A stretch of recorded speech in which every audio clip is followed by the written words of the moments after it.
আসসালামু আলাইকুম রহমতুল্লাহি ওয়া বারাকাতুহু। প্রিয় মুসলিম ভাই বোনেরা, বর্তমান আপনারা জানেন সামনে আমাদের নির্বাচন বাংলাদেশের মধ্যে।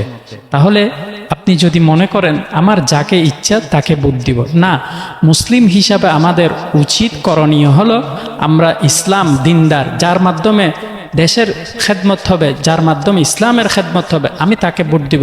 কারণ কিয়ামতের ময়দান আল্লাহ সুবহানাহু ওয়া তাআলা পুঙ্খানুপুঙ্খানু প্রত্যেকটা সময়ের প্রত্যেকটা সেকেন্ডের হিসাব আমার থেকে আপনার থেকে নেবেন।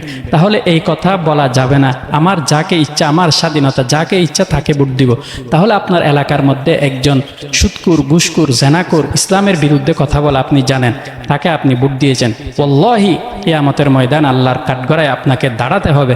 সেজন্য ভাই দেখে শুনে ভোটটা দিব, যার মাধ্যমে দ্বীনের খেদমত হবে, ইসলামের খেদমত হবে, যে আসলে অন্যায় অবিচল বন্ধ করবে, যার মাধ্যমে দেশের শান্তি আসবে।